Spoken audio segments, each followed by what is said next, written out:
Hello friends, आप सभी का स्वागत है आपके अपने यूट्यूब चैनल सिकंदर क्लासेस पर। आज हम लोग क्लास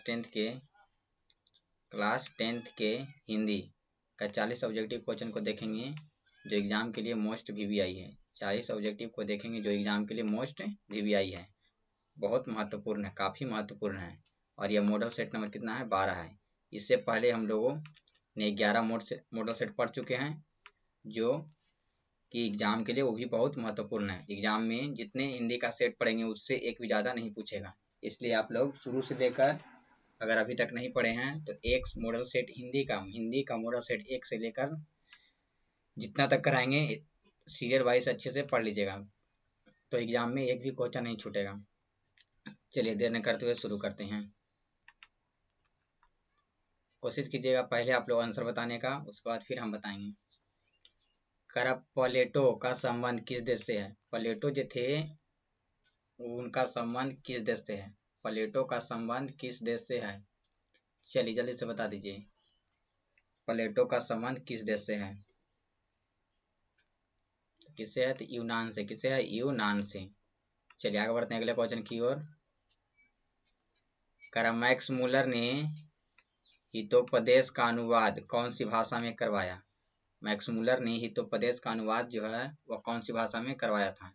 चलिए जल्दी से बता दीजिए, जल्दी से बता दीजिए। मैक्स मूलर जो थे वह हितोपदेश का अनुवाद कौन सी भाषा में करवाए थे? चलिए कौन सी भाषा में करवाए थे? चलिए कौन भाषा में करवाए थे? तो जर्मन भाषा में। कौन भाषा में? जर्मन भाषा में। चलिए आगे बढ़ते हैं अगले क्वेश्चन की ओर। कराएं प्राच्य। प्राच्य प्राच्य जो है, प्राच्य का अर्थ क्या है? प्राच्य का अर्थ क्या है? चलिए जल्दी से बता दीजिए, प्राच्य का अर्थ क्या है? तो क्या है? तो पूर्वी। प्राच्य का अर्थ क्या है? पूर्वी। चलिए आगे बढ़ते हैं अगले क्वेश्चन की ओर। भारत की प्राचीनतम भाषा कौन सी है? भारत की प्राचीनतम भाषा कौन सी है? चलिए जल्दी से बताइए, भारत की प्राचीनतम भाषा कौन सी है? तो कौन सी है? तो हिंदी। कौन सी है? हिंदी, सॉरी संस्कृत। क्या है? संस्कृत। चलिए आगे बढ़ते हैं। मुंडा किस देश का जनजाति है? मुंडा जो था, मुंडा जो है वह किस देश की जनजाति है? किस देश की जनजाति है? चलिए जल्दी से बता दीजिए, मुंडा जो है किस देश की जनजाति है? किसका है? तो भारत का। किसका है? भारत का। चलिए आगे बढ़ते हैं अगले क्वेश्चन की ओर। संस्कृत का अग्नि शब्द लैटिन में किस रूप में मिलता है? संस्कृत का जो अग्नि शब्द संस्कृत का जो अग्नि शब्द है वो लैटिन भाषा में कौन से शब्द के रूप में मिलता है? कौन से रूप, लैटिन में किस रूप में मिलता है? चलिए जल्दी से बता दीजिए, किस रूप में मिलता है? किसमें मिलता है? तो इग्निस में। किसमें मिलता है? इग्निस में। किसमें? इग्निस में। किसमें? इग्निस में। चलिए आगे बढ़ते हैं अगले क्वेश्चन की ओर। मैक्स मूलर कौन सी भाषा में बाल्यकाल में ही निपुण होकर कविता लिखने लगे थे? मैक्स मूलर जो है कौन सी भाषा में, बाल्यकाल का मतलब बचपन में ही निपुण होकर कविता लिखना शुरू कर दिए थे? कविता लिखने लगे थे कौन सी भाषा में? चलिए जल्दी से बता दीजिए, कौन सी भाषा में? तो लैटिन भाषा में। कौन सी भाषा में? लैटिन भाषा में वे बचपन में ही निपुण होकर कविता लिखना शुरू कर दिए थे। चलिए आगे बढ़ते हैं अगले क्वेश्चन की ओर। कठ और केन आदि उपनिषदों का अनुवाद मैक्स मूलर ने किस भाषा में किया? कठ और केन आदि जो उपनिषद है उसका अनुवाद मैक्स मूलर ने कौन सी भाषा में किया था? कौन सी भाषा में किया था? चलिए जल्दी से बता दीजिए, कौन सी भाषा में किया था? तो जर्मन भाषा में। कौन सी भाषा में? जर्मन भाषा में। चलिए आगे बढ़ते अगले क्वेश्चन की ओर। विश्व में कौन ऐसा देश है जिसे मैक्स मूलर ने सर्वविध संपदा से परिपूर्ण कहा है? विश्व में कौन सा ऐसा देश है जिसे मैक्स मूलर ने सर्वविध संपदा से परिपूर्ण कहा है? चलिए जल्दी से बता दीजिए, किसको कहा है? तो भारत को। किसको कहा है? भारत को। चलिए आगे बढ़ते अगले क्वेश्चन की ओर। मानव मस्तिष्क की उत्कृष्टतम उपलब्धियों का सर्वप्रथम साक्षात्कार किस देश ने किया, किस देश ने किया? चलिए जल्दी से बता दीजिए किस देश ने किया। तो भारत ने। किसने किया था? भारत ने। चलिए आगे बढ़ते अगले क्वेश्चन की ओर। रानी विक्टोरिया द्वारा प्रदत्त कौन सी पदवी को मैक्समुलर ने तुच्छ समझकर वापस कर दिया? रानी विक्टोरिया द्वारा प्रदत्त मतलब देने वाली कौन सी पदवी थी, कौन सा पुरस्कार था जिसे मैक्समुलर ने तुच्छ समझकर वापस कर दिया? कौन सा पुरस्कार था? चलिए जल्दी से, कौन सी उपाधि थी, इसको इनकार कर दिया था, नहीं लिया था। तो कौन सा था? तो नाइट की उपाधि। कौन सी था? नाइट की उपाधि को इनकार कर दिए थे। चलिए आगे बढ़ते अगले क्वेश्चन की ओर। भाषा विज्ञान के द्वारा भाषा के संदर्भ में अब तक जो निष्कर्ष निकला है गया है उसमें कौन सी भाषा सबसे अहम है? कौन सी भाषा जो है सबसे अहम है? चलिए जल्दी से बता दीजिए कौन सी भाषा सबसे अहम है? तो संस्कृत। कौन सी भाषा सबसे अहम है? तो संस्कृत। चलिए अगले क्वेश्चन की ओर। कौन सा ऐसा देश जहां विश्व में का कोई भी व्यक्ति अपने आप को अत्यंत प्राचीन और सुदूर भविष्य के बीच खड़ा पाता है? कौन सा ऐसा देश है जहां विश्व का कोई भी व्यक्ति अपने आप को अत्यंत प्राचीन और सुदूर भविष्य के बीच खड़ा पाता है? चलिए जल्दी से बता दीजिए कौन सा देश है? तो भारत। कौन सा देश है? भारत। चलिए आगे बढ़ते अगले क्वेश्चन की ओर। मैक्समुलर का जन्म कहाँ हुआ था?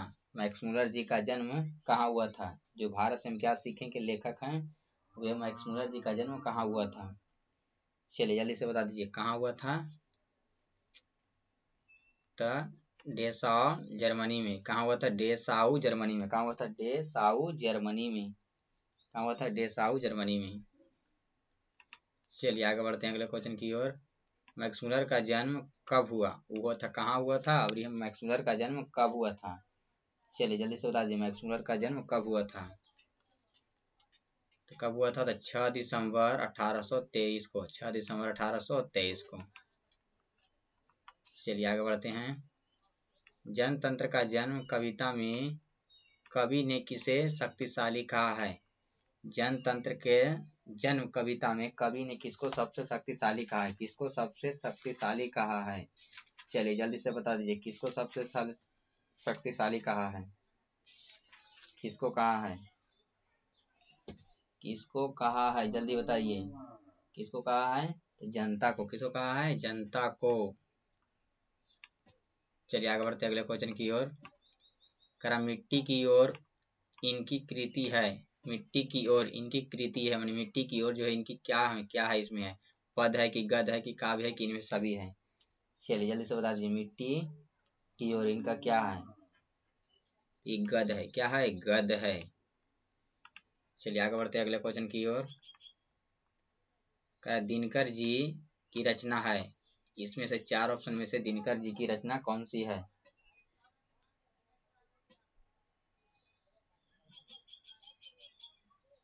कौन सी है? तो उर्वशी। कौन सा है? उर्वशी। चलिए आगे बढ़ते हैं। दिनकर की प्रमुख काव्य कृति है। दिनकर की प्रमुख काव्य कृति कौन है? चलिए जल्दी से बता दीजिए दिनकर जी की प्रमुख काव्य कृति कौन सी है? कौन सी है? तो रेणुका, रसवंती, कुरुक्षेत्र, इनमें सभी। इनमें छूट गया, इनमें सभी। इनमें सभी। इनमें क्या होगा? सभी। मतलब क्या हो जाएगा? तो इनमें क्या हो जाएगा? सभी। दिनकर जी की सभी है, रेणुका भी है, रसवंती भी है, कुरुक्षेत्र भी है, इनमें सभी हो जाएगा। क्या हो जाएगा? इनमें से सभी। चलिए आगे बढ़ते हैं अगले क्वेश्चन की ओर। भारतीय लिपियों की कहानी पुस्तक के रचयिता कौन है? भारतीय लिपियों की कहानी पुस्तक के रचयिता कौन है? कौन है? चलिए जल्दी से बता दीजिए कौन है? कौन है? भारतीय लिपियों की कहानी के रचयिता कौन है? जल्दी से बता दीजिए। चलिए कौन है? जल्दी बता दीजिए कौन है? तो गुणाकार मूल्य। कौन है? गुणाकार मूल्य। चलिए आगे बढ़ते हैं अगले क्वेश्चन की ओर। हिंद तथा इसकी विविध बोलियां किस लिपि में लिखी जाती है? हिंदी तथा इसकी विविध बोलियां जो है किस भाषा में लिखी जाती है? चलिए जल्दी से बता दीजिए किस भाषा में लिखी जाती है? जल्दी से बता दीजिए किस भाषा में लिखी जाती है।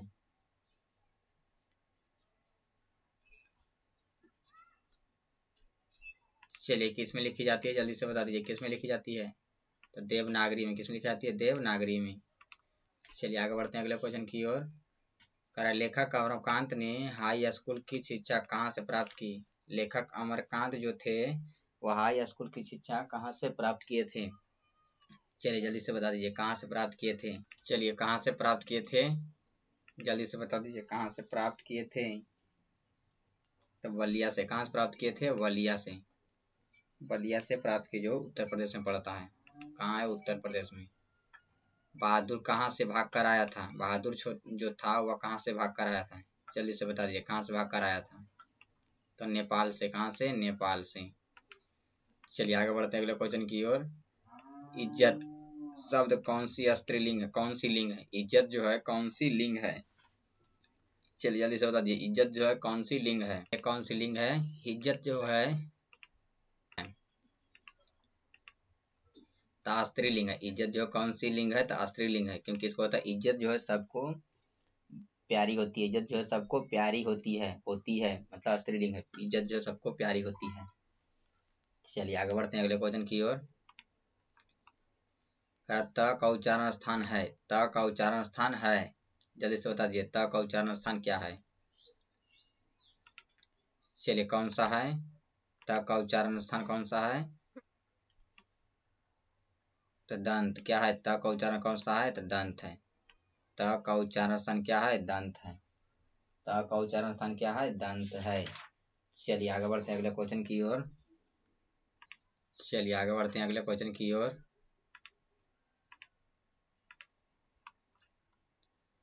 करा बहादुर शीर्षक कहानी में किशोर काक्य कौन काक्य था।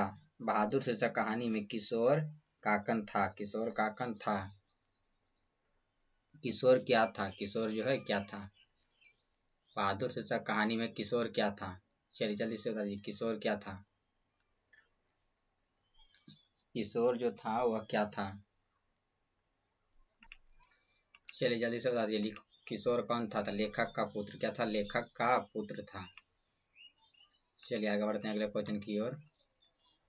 रामविलास शर्मा का जन्म कब हुआ। रामविलास शर्मा जी का जन्म कब हुआ था। रामविलास शर्मा जी का जन्म कब हुआ था। परंपरा का मूल्यांकन के लेखक कौन है, तो रामविलास शर्मा। उनका जो जन्म कब हुआ था, जल्दी से बता दीजिए उनका जन्म कब हुआ था। तो 10 अक्टूबर 1912 को। 10 अक्टूबर 1912 को कब हुआ था, तो 10 अक्टूबर 1912 को। चलिए आगे बढ़ते हैं अगले क्वेश्चन की ओर। परंपरा का मूल्यांकन है। परंपरा का मूल्यांकन जो है वह क्या है। चलिए जल्दी से बता दीजिए परंपरा का जो मूल्यांकन है वह कौन सी विधा है। कौन सी विधा है, यानी किस विधा की रचना है, क्या है, जल्दी बता दीजिए परंपरा का मूल्यांकन क्या है। क्या कौन सी विधा है या क्या है, जल्दी बता दीजिए कौन सा है।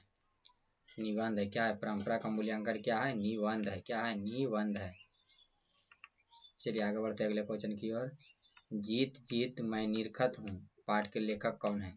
जीत जीत मैं निरखत हूँ के लेखक कौन है। जीत जीत मैं निरखत हूँ पाठ के लेखक कौन है, जल्दी से बता दीजिए कौन है। तो पंडित बिरजू महाराज। कौन है, पंडित बिरजू महाराज। चलिए आगे बढ़ते हैं अगले क्वेश्चन की ओर। कर व्यंजन के कितने प्रकार हैं। व्यंजन के कई प्रकार होता है। चलिए जल्दी से बता दीजिए व्यंजन के कई प्रकार होता है। व्यंजन के कई प्रकार होता है, जल्दी बता दीजिए व्यंजन के कई प्रकार होता है। जल्दी से बता दीजिए व्यंजन के कई प्रकार होता है।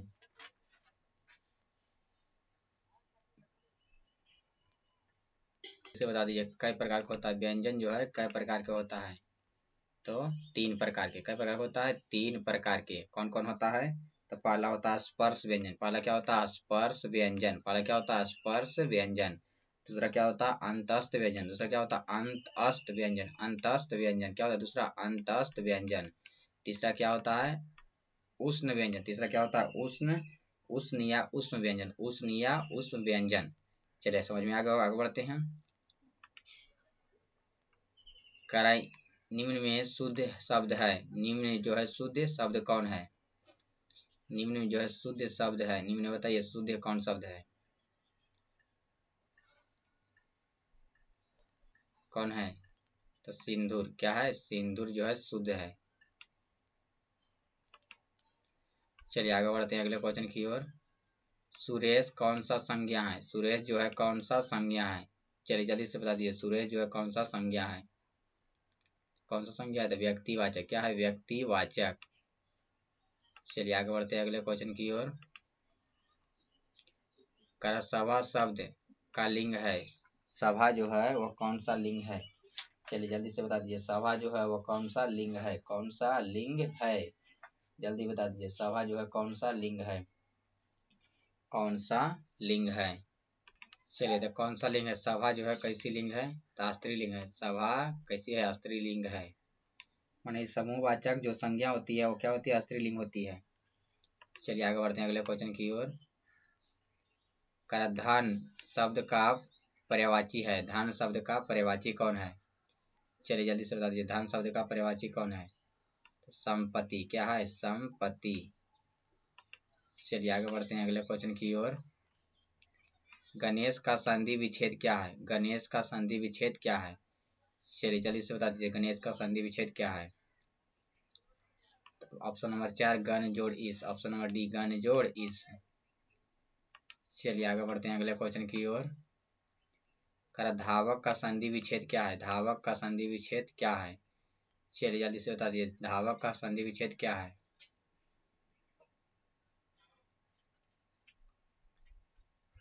तो क्या है? तो धाव जोड़ अक। धावक। धाव जोड़ अक तो क्या हो जाएगा? धावक। धाव जोड़ अक क्या हो जाएगा? धावक। चलिए आगे बढ़ते हैं अगले क्वेश्चन की ओर।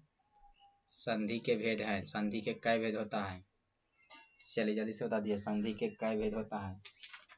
संधि के कितने भेद होते हैं? जल्दी से बता दीजिए, कितने भेद होते हैं? 3 भेद। संधि का भेद होता है 3 भेद।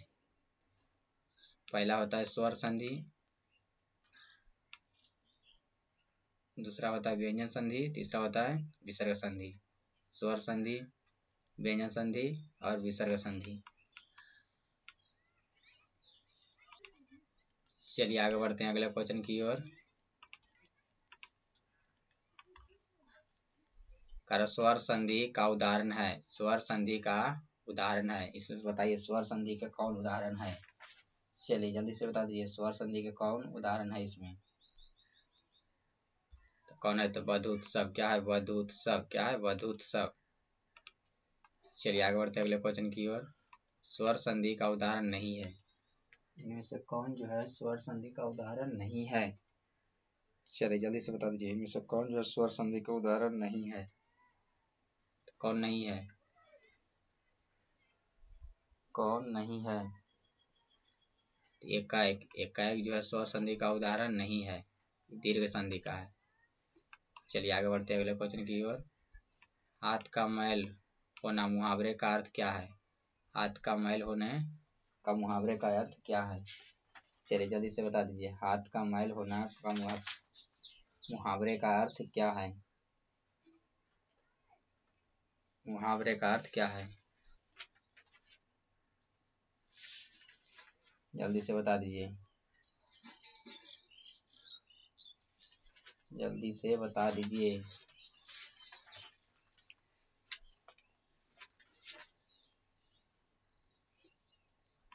चलिए जल्दी से बता दीजिए, हाथ का मैल होना का अर्थ क्या होता है? तुच्छ वस्तु होना। क्या होना? तुच्छ वस्तु का होना। माने हाथ का मैल होने गंदगी समझते हैं, तुच्छ वस्तु होने खराब होना।